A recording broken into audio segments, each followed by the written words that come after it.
The name is Bootsy, baby. Bootzilla, that is. Bootzilla!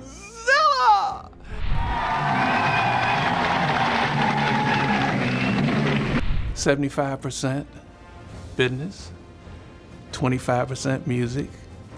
I didn't understand that because I was so into the music, I didn't have no grip on the business. At 73, Bootsy Collins confirms what we all thought. His life behind the funky bass lines was way messier than anyone imagined. Sure, he made history with James Brown and turned Parliament-Funkadelic into a wild psychedelic playground. But it came at a cost. He was trying to tell me something for my own good, but I was a young, stupid kid, growing up in the hood. For years, he battled LSD addiction so intense he nearly lost everything. Legal troubles followed him, from lawsuits over stolen bass designs to the failed restaurant that closed in disgrace. Even his biggest hit, Bootzilla, sparked fights over stolen credit. The music was one thing, was the beauty of it all, but the curse was the business. Now, as health problems end his touring days, Bootsy admits the price of funk was higher than he ever expected.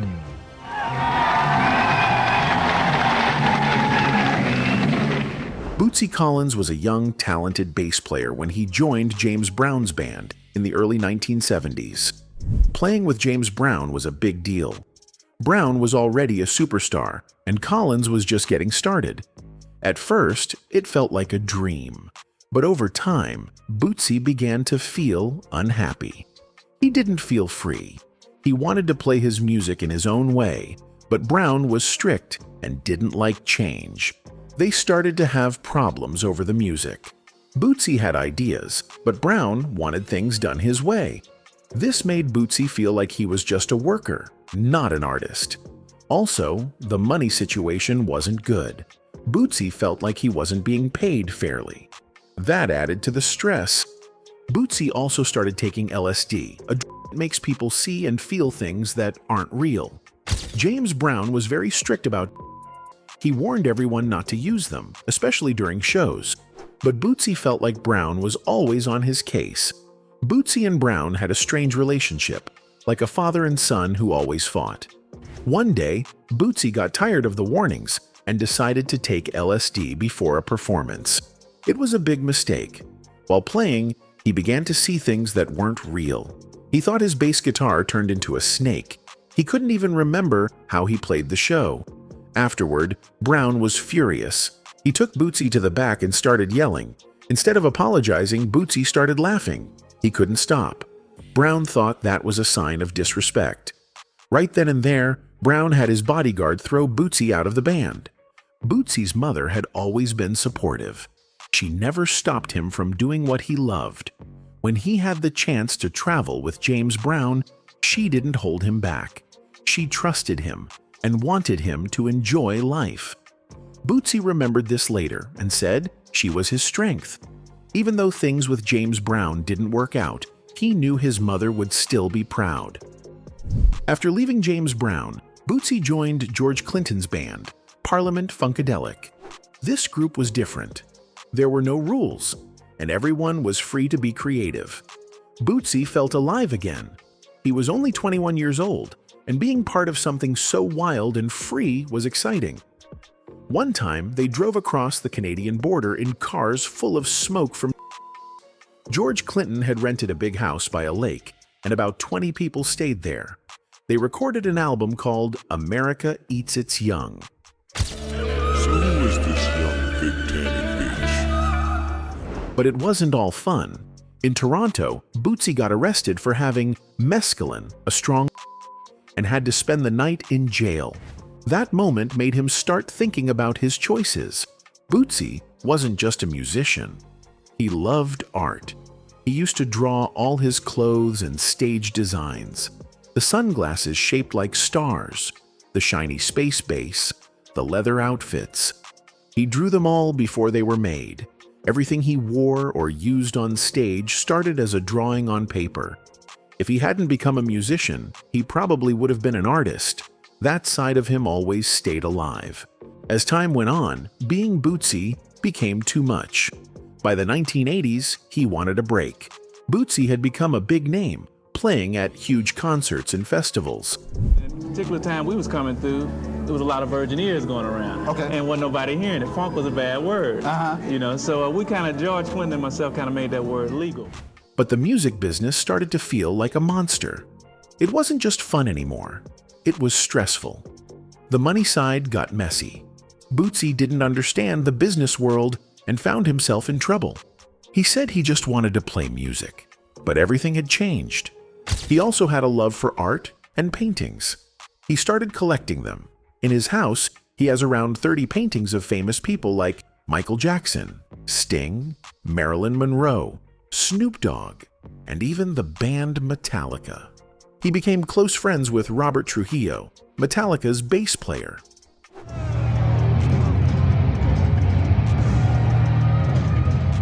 Bootsy liked people who stood out and weren't just following the crowd. Over the years, Bootsy spoke openly about his problems.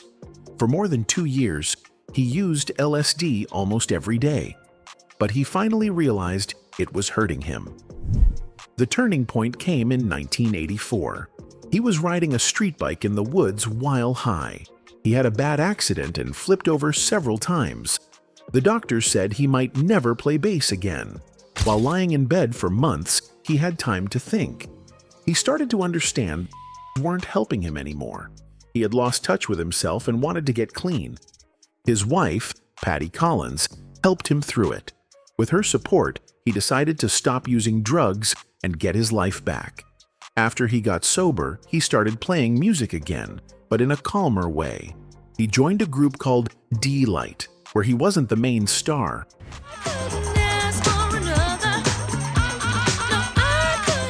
That felt right to him. He could still make music, but without the heavy pressure.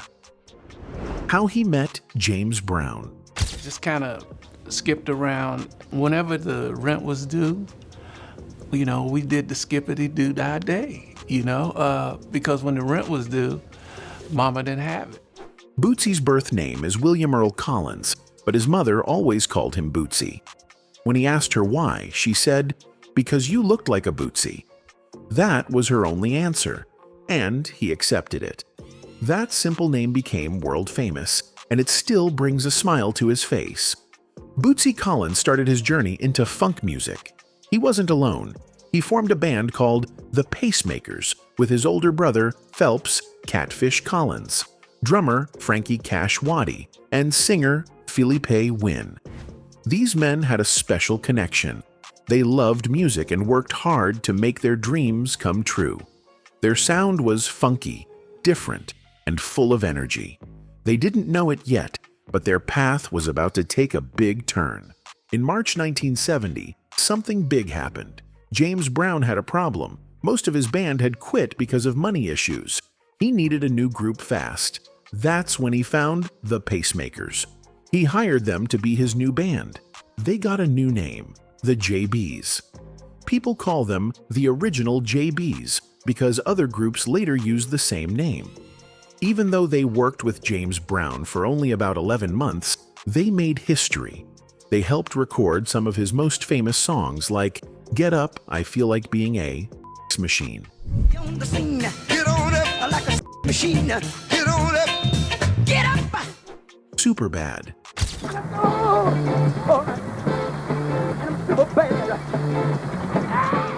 And Soul Power.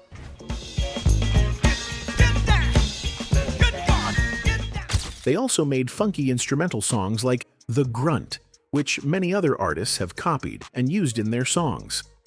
After their time with James Brown ended, Bootsy went back to his hometown, Cincinnati. He started a new band called House Guests with his brother Catfish, along with other musicians like Rufus Allen and Frankie Waddy. They recorded songs like What's So Never the Dance under their own label. They even released music under a different name, The Sound of Vision. Bootsy was not ready to give up. He kept creating, kept exploring, and kept the funk alive. Soon after, Bootsy thought about joining a group called The Spinners.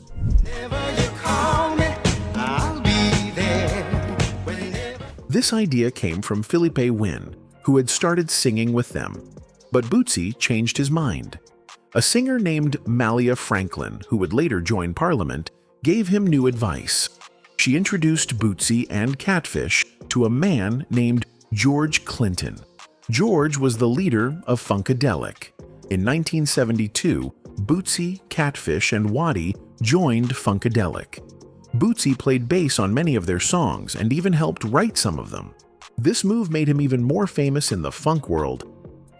In 1976, Bootsy helped create a new group called Bootsy's Rubber Band. He worked with his brother, Catfish, Frankie Waddy, and others. They were part of George Clinton's larger music family known as P-Funk. Bootsy's Rubber Band released 5 albums. The first 3 were huge hits and are still loved by funk fans today. Their 1978 album, Bootsy, Player of the Year, went to the top of the R&B charts. It included the #1 R&B hit Bootzilla. Put me on your credit card, baby. Bootsy wasn't just playing music. He was making a statement with his wild costumes and funny characters.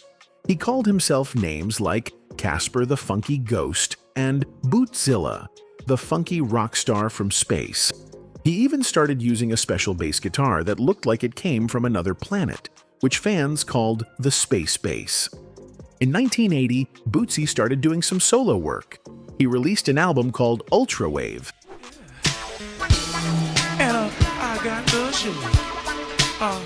And another one called Sweatband with his group Bootsy's Sweatband.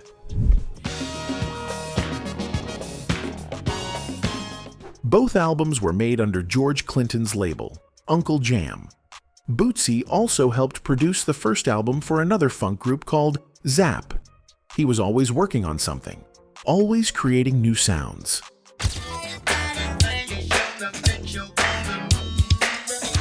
In 1984, Bootsy teamed up with Jerry Harrison from the band Talking Heads. Together, they made a song called 5 Minutes.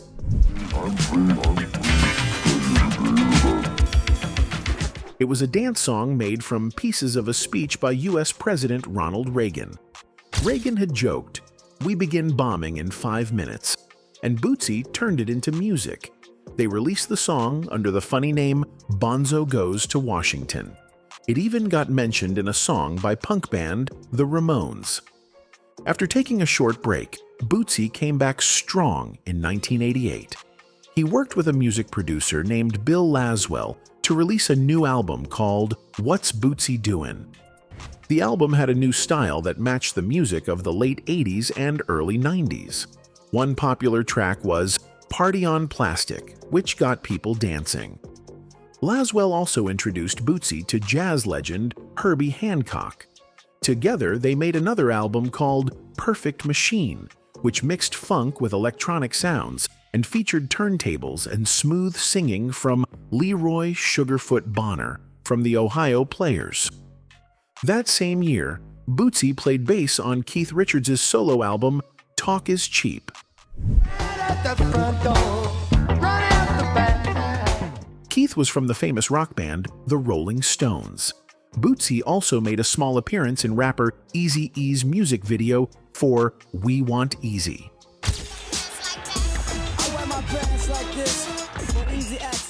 Bootsy was now moving in and out of many styles, funk, rock, rap, and fitting in all of them. In 1989, Bootsy worked on another project. He played bass and helped produce songs for Malcolm McLaren's album, Waltz Darling. It was credited to Malcolm McLaren and the Bootzilla Orchestra, using one of Bootsy's funny names again. Bootsy kept his funky brand alive and fresh with every project. In 1990, Bootsy joined a new dance group called D-Light for their hit song Groove is in the Heart. He also sang a little in the song and appeared in the video, though the famous bass line was actually from a Herbie Hancock sample. Still, Bootsy's style made the song even more fun.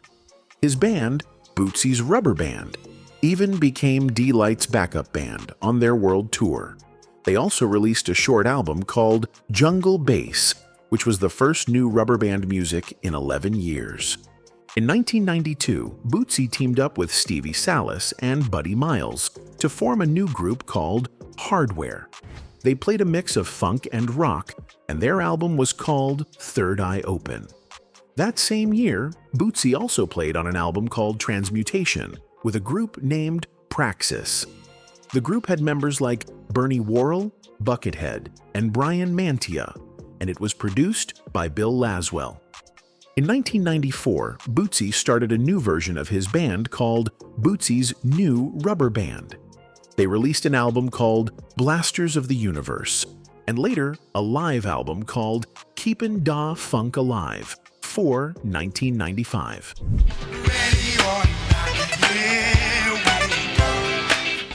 The live album was recorded in Tokyo, Japan, over 2 exciting nights. Even after all these years, Bootsy was still bringing the funk to fans around the world.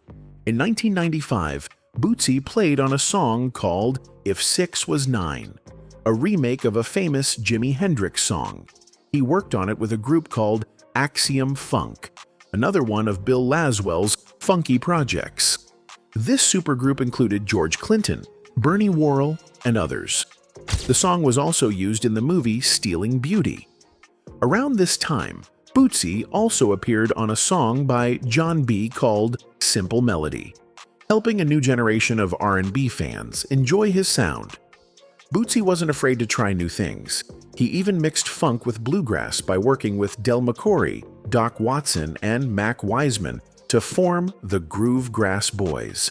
They mixed banjos and bass guitars to make something totally different. Bootsy believed music should be fun and free, and he wasn't afraid to take chances.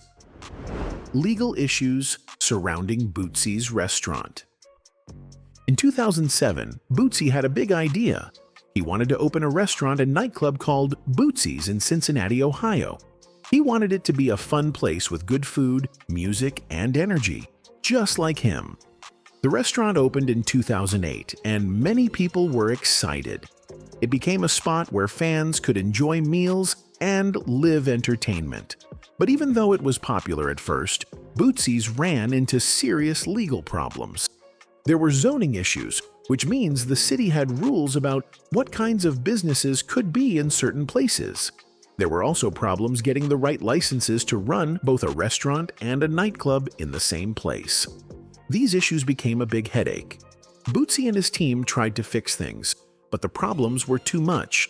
After only 2 years, in 2010, the restaurant had to close down. The dream ended earlier than expected because the legal side wasn't fully handled. Later in his life, Bootsy faced more personal problems, especially with his health. In January 2019, he made a sad announcement. He said he could no longer perform live shows because of health reasons. He didn't explain every detail about what was wrong, but he made it clear that his body couldn't handle the stress of traveling and performing anymore. For a man who loved the stage, this was a hard choice. But Bootsy didn't completely walk away from music. He said he would still work in the studio. He would also help young musicians, sharing his wisdom and guiding them as they grew in their music careers. Even though he had to stop touring, he stayed active in the music world in a quieter, more supportive role. Bootsy's music has always been full of energy, and one of his most famous songs is Bootzilla. Put me on your credit card, baby. This song came out on his 1978 album, Bootsy, Player of the Year. People loved it, and it helped make Bootsy even more famous. But behind the scenes, there was trouble. The song was credited only to Bootsy Collins, meaning he was listed as the only person who created it. However, some people who worked with him on the song didn't agree with that. They believed they helped write the song and should be given credit too. They felt left out and unappreciated. This caused arguments and tension within the group. These kinds of credit problems happen often in the music industry, and it can hurt friendships and working relationships. In Bootsy's case, it caused damage with people he once worked closely with. Another legal issue came up in 2010, but this time it was about a bass guitar. Bootsy worked with a company called Warwick to make a special bass called the Bootsy Collins Black Star Signature Bass. It had a unique look and sound, just like Bootsy. Fans were excited to buy it. But then, trouble started. There were arguments about the guitar's design. Some people said the design was too close to something already made by someone else, and they claimed Bootsy's guitar copied it. There were also problems with money. People argued about who should get paid for the design and how much each person should earn from the sales. Because of these legal problems, the production of the guitar was stopped for a while. It took time to sort everything out, and it hurt the release of something that could have been very successful. Bootsy is known for being one of the funkiest bass players in the world. He has played music for many years and owned several special bass guitars. Some of his basses were made just for him. His first special bass was called the Space Bass.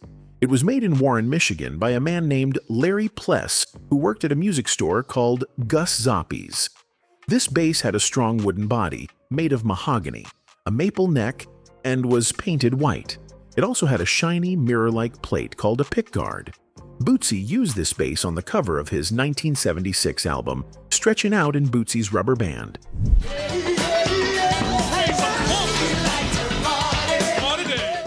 Later, someone stole this bass. Thankfully, it was found in a pawn shop in Cincinnati and returned to him. Over time, Bootsy got more bass guitars made for him. One of the most famous ones is a star-shaped bass, which he also calls the Space Bass. This new version was made in 1998 by a man named Manny Salvador. Bootsy worked with several companies to create more bass guitars under his name. In 2006, he made a deal with a company called Traben to make a model called the Bootzilla. Then, in 2010, a company called Warwick released a new bass for Bootsy. It came in two styles, one with black stars and one with orange stars. These basses were known as the Bootsy Collins Star Signature Basses. Each guitar had a fun and bold look, just like Bootsy's music and personality. In 2010, Bootsy did something different. He started an online school called Funk University, or Funk U for short. He made this school to teach people how to play funk music on the bass guitar. He worked with an actor named Corey Danziger to launch it. Bootsy was the lead teacher or professor and helped students learn not just how to play, but also about the history of funk music. Other famous bass players like Les Claypool,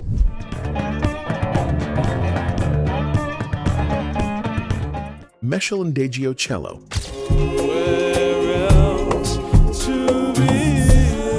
and Victor Wooten